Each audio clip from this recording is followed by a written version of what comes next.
So two of the things that I get asked about the most are easy plants. So simple. And plants that grow really damn fast. So speedy. So I thought I'd kill two birds with one stone and take you through some of my favourite, really straightforward, easy to care for plants that also grow super quickly. But first, if you're new here, hi, my name's Claire and this is Yoli. I make videos all about houseplant care, sharing tips and tricks I've learnt over the years to help keep your plants happy and healthy. And yeah, I'm going to take you through my top 10 in no particular order, and I hope you enjoy it. Let's get into it.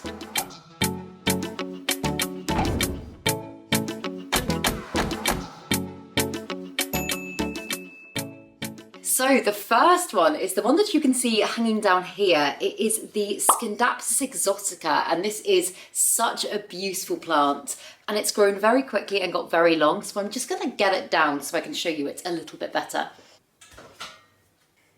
So yeah, this is what it looks like, and I am just totally in love with this plant. I think the texture and the colour of its leaves is just beautiful. You can't really tell that well on camera, but its leaves are velvety soft. And although this one's, as I say, Scindapsus and not in the Epipremnum family, it is commonly known as the satin pothos, just because it grows in a very similar way. The pothos plant is also very well known for being very fast growing.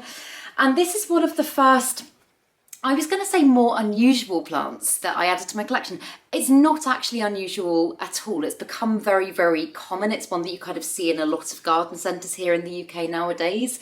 But it's one that feels very unusual. And I think just because when you look at it, as I say, its foliage does feel very exotic. It feels very tropical. And I remember being so excited when I first got a Scindapsus. There's also so many different types of Scindapsus that I could recommend. They are a really fast growing and on the whole easy to care for genus. I've got a Scindapsus argyraeus just here as well, which is another one that almost made it onto this list because again, it's a beautiful plant. Very similar, just slightly smaller foliage. But yeah, this one purely because the fact I love how silvery it is and because it's given me next to no grief in the time of owning it, I thought deserved to be on this list today. So yeah, if you are a beginner or if you just want something that's very low maintenance to add to your collection that looks beautiful and literally grows like a weed, then this is one that I would highly recommend. It is, however, toxic, so you do just have to be a little bit careful if you've got children or pets, but because it's one that kind of hangs and trails very nicely, you can quite easily keep it up. I've also got my argyraeus that I've trained to climb around my curtain rail and I think it looks really pretty. And it's a plant that's just really adaptable as well. It doesn't need ridiculously high levels of light. This one here grows very well in the shade and it is getting very long growing like that.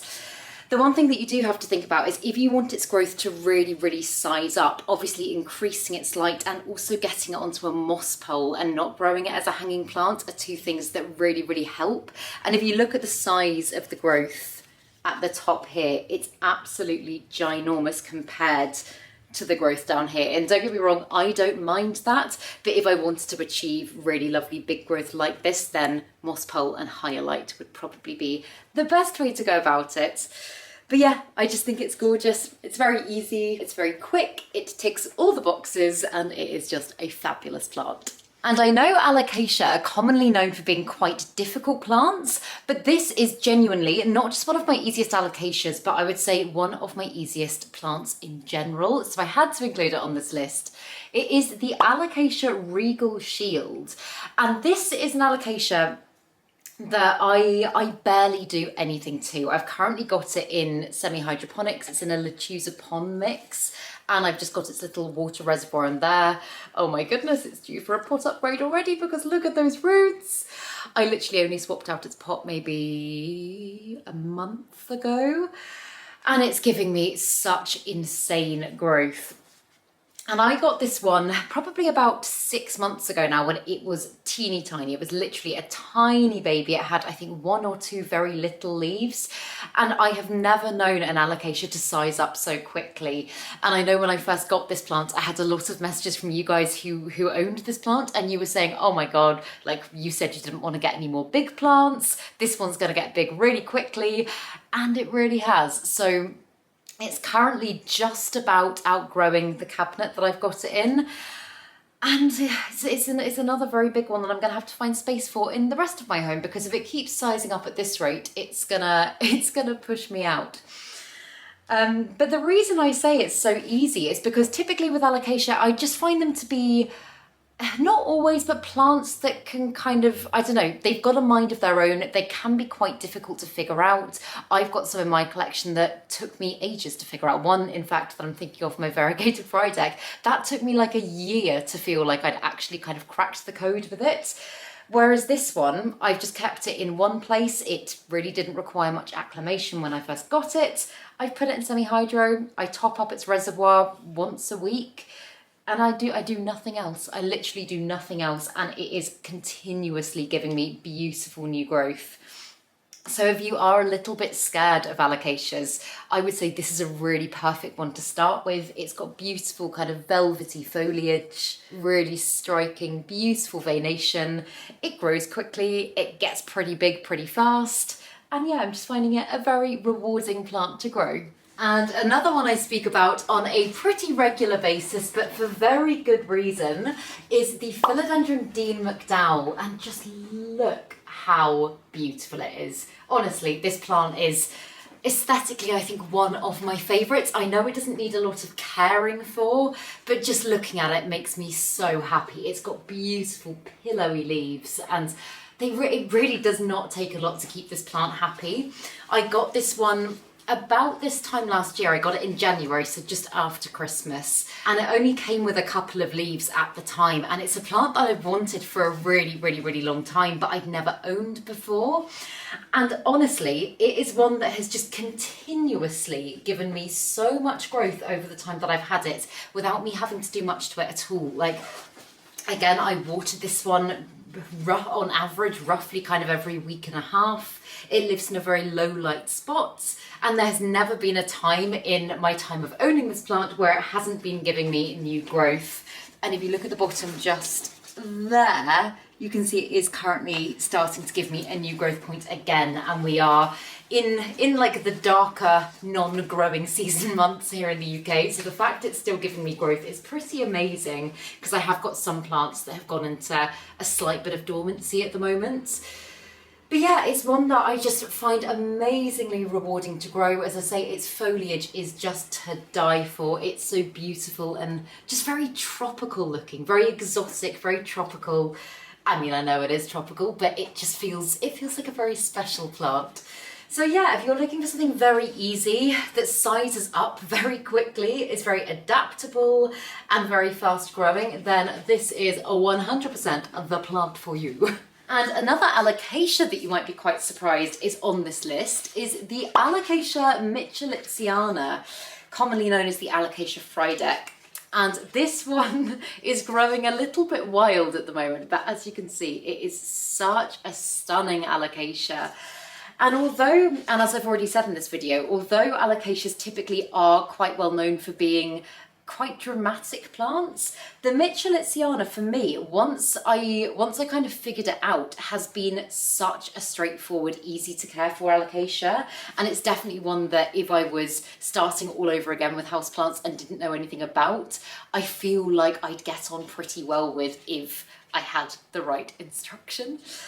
So this one for me, I got my big Frydek that I showed in all of my old videos. I got that one probably about 2 or 3 years ago now, and the reason it looked so big is because it had several plants potted in the same pot as it.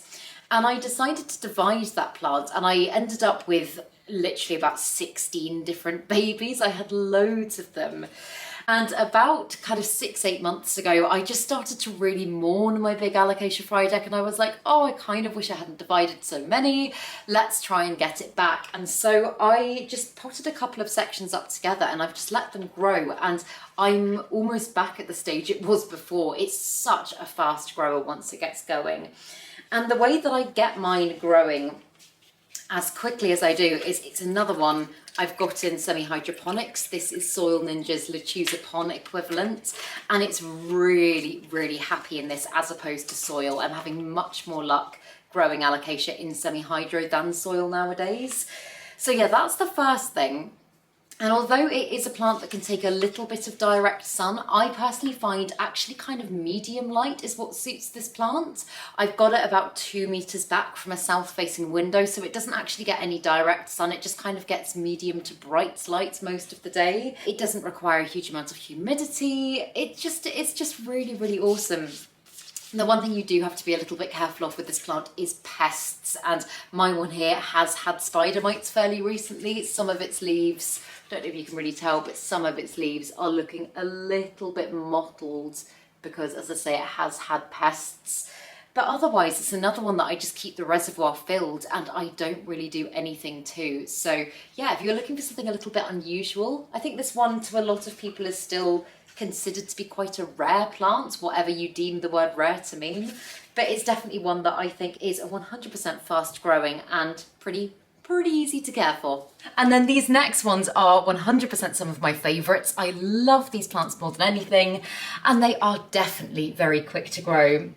I've got my big Euphorbia acrorensis just here, and this is my variegated Euphorbia ingens, and both of which I've had since they were really quite small. They're also both just freestanding at the moment, so just to give you a scale of growth, you can see that this one here is almost the size of me now.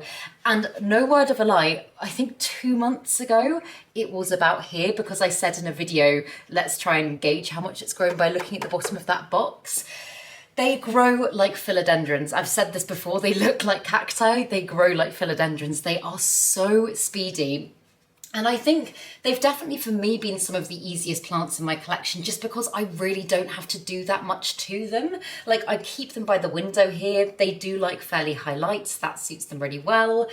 And I water them every 4 weeks, sometimes even more during the summer months. Sometimes they can go a couple of months without watering. So they are really low maintenance plants. The only thing that I would say is if you are a beginner or you're first kind of getting into houseplants, the only reason I say that these might not be for you is because they don't cope particularly well with overwatering. And overwatering, I think a lot of people think is just like giving the plant too much in one session, and overwatering actually just means when you give your plant water and it is not ready for a drink. And plants such as euphorbias can rot very, very quickly, and if you don't catch that soon, it can be a little bit of a nightmare to come back from. So if you're more of an underwaterer / plant neglector, then these ones would be perfect. But otherwise, just really teeter on the underwatering side as opposed to the overwatering side. Also, this might be totally obvious, but if you've got small children and pets, again, they are toxic, but also probably most importantly, they are very, very spiky. I regularly catch myself on these if I try and squeeze past them. And I make sure that Yoli can't easily get into this corner because they're very prickly. So that is something to bear in mind. But I just think they are such rewarding plants to grow because you can't kind of like, their growth isn't like a new leaf unfurling in the same way as it is with some of my aroids. It's really exciting to just kind of look at then versus now things of these plants because you almost don't notice them growing. But when you look back, it is often very, very dramatic. So yes, I love them very much. And I tried to hold this next one up and show you it in a video the other day, and it was hidden behind another plant, so I'm hoping this is going to be a better angle. But this one is the Monstera Dubia, and I'm showing you the big fenestrated section of my dubia, but also, if you look just there, I've also got the shingling form, and that's what this plant started as. I grew this one from quite a small shingling form into the beast that she is today.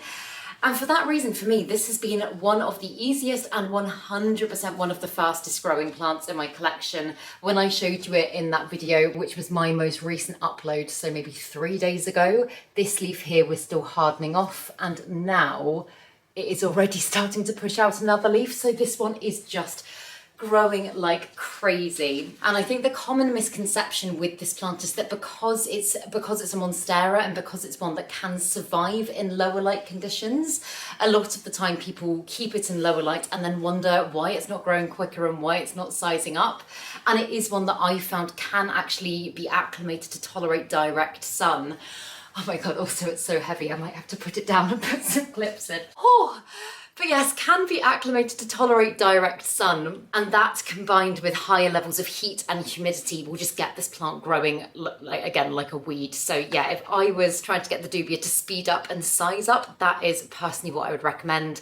I have done a full breakdown video on this plant, but it is one that I know from my own experience can be incredibly fast to grow. And then you might find it strange that I've put a Hoya on this list, because I know typically Hoyas are quite slow growing plants. In fact, they're known for being very slow growing.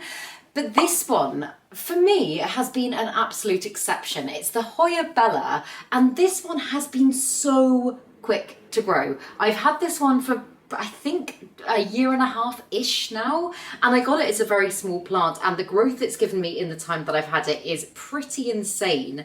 And I feel like this also isn't representative of quite how quickly it grows, because I have chopped it back so much in the time of owning it.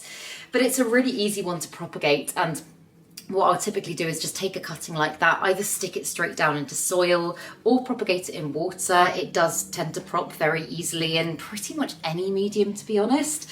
But I give this one away as cuttings to friends on quite a regular basis. I did Christmas presents for my neighbours last year, and I gave them all a cutting of this just because it roots quickly, it grows like a weed, and it just is so beautiful. I think it's such a gorgeous Hoya. And again, it's one that I do very little to. It's looking probably not its best right now, because I have given it a fairly big chop back recently, and I have also repotted it because it was very, very, very malnourished. It was in the tiniest pot with not a lot of soil, just the stuff it came in, and like you can see some discoloration on some of the leaves, and I'm pretty sure that is because the plant has been malnourished for quite a long period of time, because all the growth since repotting it is looking really healthy. But yeah, because it's a semi-succulent, it basically just means that it can go very long periods without watering. It doesn't need a huge amount of light. It doesn't really need that much caring for. So again, with beginner plants, you do just have to be a little bit careful about overwatering if you're an overwaterer. But otherwise, it is just one that copes really well in pretty much any kind of home environment. It doesn't require any particularly special conditions, and just tends to remain looking really happy and lovely and growing beautifully without you having to do that much to it. And then this one is one that I've shown you fairly recently, and you might be surprised that it's on the easiest plants list, because it is one that I've chopped up due to issues quite recently. But it is the Rhaphidophora Tetrasperma, and currently this one is just rooting in water because, as I say, I had a little bit of drama with this plant. But what I've found with the Tetrasperma is that it is a plant that does really well with a bit of neglect. It doesn't need a huge amount of water. It quite likes to dry out between waterings. And I think because of that, because I know that it can tolerate neglect, it did just get very, very neglected for quite a long period of time. And then I transferred it into a different substrate. I put it into semi-hydro, and the plant just went downhill very quickly and its roots started to rot. But I've got to say, in the time that I've owned this plant, that is the first bad thing that's happened with it. Otherwise, touch wood, it hasn't been particularly susceptible to pests. It's thrived in kind of all lighting conditions. I've grown it in highlight, I've grown it in low light. It's continuously given me new growth, and it just hasn't caused me much grief at all, and has been very, very, very fast to grow. Because I got this one probably about a year and a half ago, 2 years ago now, as a one leaf cutting. And as I say, I have chopped it fairly recently. I'm trying to see how you can gauge how long this bit is, but it was probably double the length of what I've got here, and that is a lot of growth in a very short amount of time. So yeah, this one, even in the time that I've had it in water, has still been continuing to put out growth. It's got a new growth point just coming in there. And it's also starting to give me new growth points down here as well. You can see it's starting to branch down there, which is crazy. So yeah, it's just a really beautiful one. Although it's not actually in the Monstera family, it's commonly known as Monstera minima because it's got those gorgeous splits in its leaves, and I just think it's beautiful. So yeah, if you're just kind of getting into houseplants, or you want one that is fairly straightforward, doesn't need a huge amount of caring for, and grows very quickly, then I would recommend this one. It's also a really easy one to kind of train to, I was gonna say climb, train to look like it's climbing. And that's what I tried to do with this one before. I really like trying to kind of position it going over walls, around curtain rails. It just adds a lot of texture and I think looks really pretty. So yeah, it's one that I absolutely love. And similarly to what I just said about the Tetrasperma, this is another one that has not been doing very well. However, I feel like it should be on this list because the reason it isn't doing well or wasn't doing well is purely down to me. But it is the Epipremnum Cebu Blue, and this is a type of plant that I have always really loved, and they haven't always been that readily available here in the UK. You are starting to see them pop up a lot more nowadays, and you're getting kind of cuttings appearing on Etsy a lot more. I picked these ones up at the plant swap recently, and it turns into, if you let it and if you don't grow it on a moss pole, it turns into a really beautiful trailing plant that grows so quickly. As I say, you can grow it on a moss pole if you want to. If you do, its leaves will really size up and fenestrate and they look beautiful. But I've been growing, not this one, but this one as a hanging plant for the last kind of 6-8 months. And as you can see, it's not looking great at the moment. My plan is to get this one back to a little bit more health and then pop these cuttings I've got here in with it. And as I've already said, I know it might be weird that I'm including this on an easy plants list, but it is easy. The reason that this is looking like this is because I became very complacent because I know how much neglect this plant can take. I have literally been months without watering this one before, which I don't recommend doing, but it has been fine and it has bounced back. And this is one that I was looking at for a couple of weeks and I was thinking, oh God, it's really curly, it really needs a water. It is very good at telling you when it needs a water in that sense.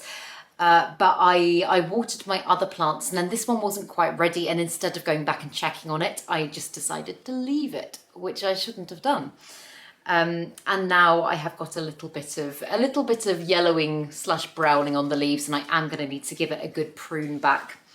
So that is why we're looking at this one. But if I had been more on top of my watering, then it would be fine. Even if I'd left it an extra week and it had gone very curly, I still have faith that the plant would have bounced back because it is one, as I say, that's very drought tolerant and can take quite a lot of neglect. But yeah, if you just monitor this plant and kind of listen to it and observe it, and when its leaves start to curl, just have a feel of the soil, and if the soil feels dry, give it a good water through, then honestly, it is super simple. It's also one that can grow in a variety of different lighting conditions. As I say, if you are trying to get it to size up and fenestrate, then slightly higher light is probably a good option, but it is an Epipremnum and therefore very capable of surviving in lower lighting conditions as well. And my one currently grows just above where I'm sitting here, which gets very low natural light, and it's, apart from right now, on the whole doing fine. So yes, it's another one that I would definitely recommend. And finally, we're ending on another one of my favourites, but this is the Aglaonema Silver Queen. And Aglaonema is a genus that is, again, similar to Hoya, quite well known for being quite slow to grow. But this one just has not stopped growing in the time that I've owned it. Again, it's another one that came as several plants potted in the same pot. And as you can see, I haven't been great at turning this pot. But I've got three. Oh, I've got three. It's made a new baby. I've got three in here again now, so I thought I only had two, but it's just put up another little shoot there, so it's giving me a third plant in the same pot that I could divide if I wanted to. But I have just been continuously dividing this plant in my time of owning it. And I've got several sections now just kind of dotted around my flat, and it's just growing beautifully. It's a plant that's very well known for being able to survive in lower lighting conditions. And because it's got such beautiful kind of bright, striking foliage, it really is one that I love putting in a dark corner to kind of brighten it a little bit. And putting it in a dark corner typically doesn't seem to stunt its growth at all. It just keeps giving you lots of lovely growth, which is fantastic. So yeah, it's one that I've currently got 3 of these ones, all for my own divisions in my collection. But again, I have given them away as gifts. it's one that I'm just kind of continuously propagating, and will continue to do so because I find it a really beautiful, really rewarding plant to grow. And this is one that, again, I've got in semi-hydro. I did used to grow this one in soil, and to be honest, I haven't noticed any major changes in the plant since I started growing it in semi-hydro. I don't think it likes it more or less than it did when it was in soil. It just makes my life a little bit easier because it's easier to monitor and it's just a little bit lower maintenance, which I like. And if you're trying to keep the maintenance of your plant collection low, semi-hydro is your best friend. So yeah, it's one that I love. It's one that I feel like my collection just wouldn't be complete without. And yeah, super easy and very quick to grow. So yeah, those are the, I say 10, I think there were actually 11 in there, but those are the top 10 that I had for this video. But I've got lots that almost made this list, other ones that are super speedy and very easy. So if you'd like a part 2 to this video, let me know in the comments and I will happily make it. But I hope you enjoyed this video, and if you did, please make sure to give it a thumbs up, subscribe to my channel, have a lovely day, and I will see you in the next video.